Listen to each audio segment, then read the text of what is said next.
లడ్డు వివాదం ఒక రేంజ్ లో జరుగుతూ ఉండగా జగన్మోహన్ రెడ్డి గారు తిరుమలకి వెళ్ళాలి 28వ తారీఖు మార్నింగ్, 27వ తారీఖు సాయంత్రం 4 గంటలకి ఫ్లైట్ ఎక్కాలి గన్నవరం అనగా 3 గంటలకి టూరు క్యాన్సిల్ చేసుకున్నారు.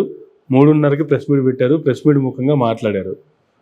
అనంతరం చంద్రబాబు నాయుడు గారు కూడా ప్రెస్ మీట్ పెట్టారు. జగన్మోహన్ రెడ్డి గారు చేసినటువంటి కామెంట్లను ఖండిస్తూ ఆయన యాంగిల్లో ఆయన ఒక ప్రెస్ మీట్ పెట్టారు. ఏం సార్ అసలు టూర్ ఎందుకు రద్దు చేసుకోవాల్సి వచ్చింది? ఇద్దరి ప్రెస్ మీట్ల వెనుక ఉన్న ఆంతర్యం ఏంటి? జనరల్గా for every action there is a reaction కదా, న్యూటన్ గారి ప్రిన్సిపులే కదా సార్.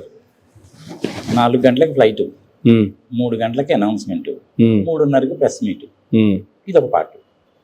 ప్రెస్ మీట్ పెట్టాడు, ఆయన చెప్పదలుచుకుంది ఏదో చెప్పాడు, అది విన్నాం. ఇమ్మీడియట్గా చంద్రబాబు నాయుడు గారు ప్రెస్ మీట్ పెట్టి చెప్పారు, అది విన్నాం.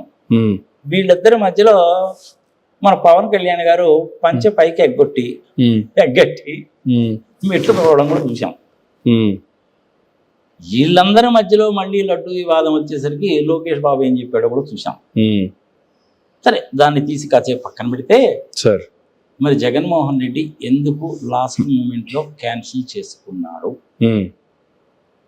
నాకు తెలిసినంత వరకు సార్, ఎప్పుడైతే ఆయన నేను తిరుపతి వెళ్తానన్నాడో, తిరుపతి దాకా వెళ్ళి అక్కడి నుంచి మరి నడక మార్గం ద్వారా అలిపిరి దగ్గర నుంచి నడిచి పైకి వెళ్తాడా, కారులో వెళ్తాడా అన్న సంగతి మనకు తెలియదు. అపాయింట్మెంట్ ఎప్పుడు అన్న సంగతి మనకు తెలియదు. అవన్నీ చూసుకోవడానికి వేరే వాళ్ళు ఉంటారు, వాళ్ళు చూస్తారు యాజ్ యూజువల్ గా. ఎక్స్ చీఫ్ మినిస్టర్ అయినప్పటికి కూడాను ఆ మర్యాదలు, గౌరవం, సంస్కృతి సాంప్రదాయం అనేది పాటిస్తారు. మినిమం కట్టసేది ఎవరైనా సరే చేయాల్సింది చేస్తారు కూడా దేవాలయానికి మీద. దీని మీద బాగా హైప్ క్రియేట్ చేసేసి కొంతమంది బీజేపీ నాయకులు కూడాను చెయ్యకూడనటువంటి విమర్శలు, తేకూడనటువంటి ప్రస్తాపనలు తీసుకురావడం. ఆంధ్రప్రదేశ్ నుంచే కాదు, తమిళనాడు, కర్ణాటక నుంచి కూడాను వస్తారు అని చెప్పడం. వాళ్ళు వస్తారని చెప్పినప్పుడు మరి యువతల వాళ్ళు కూడా వస్తారుగా, అంతేగా. దాంతో ఏమైతుంది, నీకు ఉద్రిక్తత అనేటువంటిది పెరుగుతుంది. ఆ ఉద్రిక్తలో వచ్చినప్పుడు ఏమైనా జరగచ్చు, చేయలేము. తిరుపతిలోనే జరగచ్చు, కొండ మీద జరగచ్చు, మధ్యలోనూ జరగచ్చు. ఆ ఉద్రిక్తతలు అనేటువంటి ఒకసారి కనుక వస్తే కంట్రోల్ చేయడం చాలా కష్టం. ఓకే, దాన్ని దృష్టిలో పెట్టుకొని క్యాన్సిల్ చేసుకుని ఉంటాడు. మంచిదే క్యాన్సిల్ చేసుకోవడం. లా అండ్ ఆర్డర్ దెబ్బతింటుంది కదా. ఈ లా అండ్ ఆర్డర్ అనేటువంటిది దెబ్బతినాలి, కొట్లాటలు జరగాలి. తిరుపతిలో కోడికత్తి వ్యవహారం అనేది ఏదైనా చేద్దామా అని అనుకున్నారా? విజయవాడలో రాయి లాంటి వ్యవహారం ఏమైనా జరగచ్చు, సోడా బుడ్లు పేలచ్చు, ఇంకోటి ఏదైనా జరగచ్చు కదా. అన్ఎక్స్పెక్టెడ్ కదా. పబ్లిక్లో కొన్ని వేల మంది ఉంటారు, వేల మందిలో ఎవడేం చేస్తాడు? పోలీసు వాళ్ళు ఎక్కడ కంట్రోల్ చేస్తారు? చేయలేదు. అందులో వచ్చేవాళ్ళు ఉంటారు, పోయేవాళ్ళు ఉంటారు, వాహనాలు ఉంటాయి, రకరకాలుగా ఉంటాయి.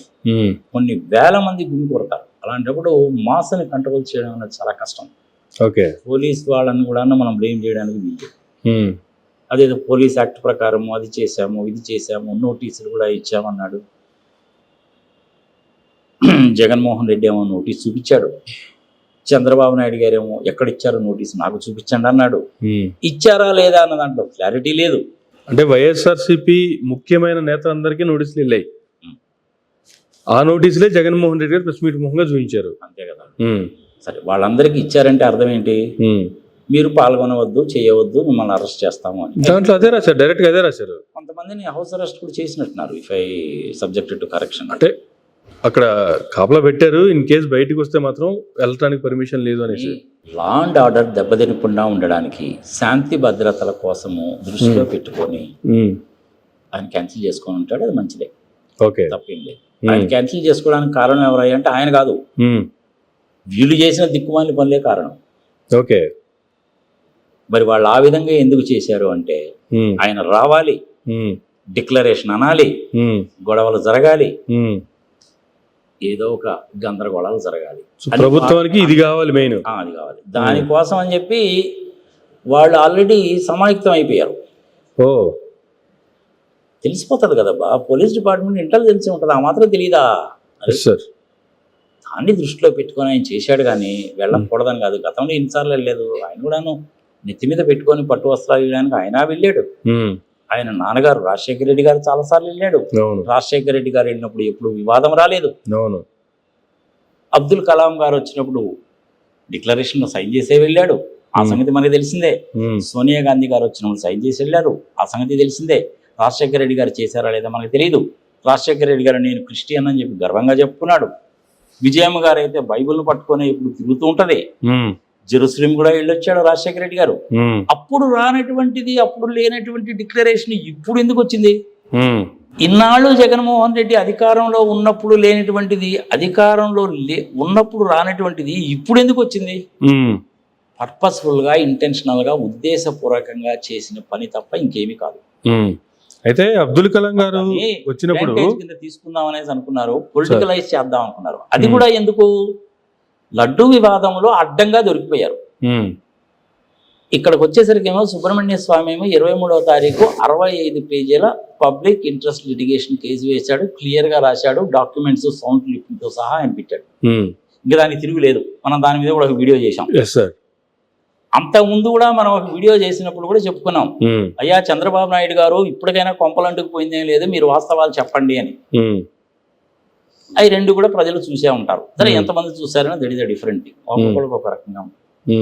ఇన్ని జరుగుతున్నప్పుడు పర్పస్ఫుల్ గా, ఇంటెన్షనల్ గా, ఉద్దేశపూర్వకంగా చేసినటువంటిది మాత్రం జగన్మోహన్ రెడ్డి అయితే ఆయన క్లియర్ గానే చెప్పాడుగా, నేను ఇంట్లో 4 గోడల మధ్యలో బైబిల్ చదువుకుంటాను, అన్ని మతాలని నేను సమాన దృష్టితో చూస్తాను, గౌరవిస్తాను, నాది మానవతావాదము అన్నాడు.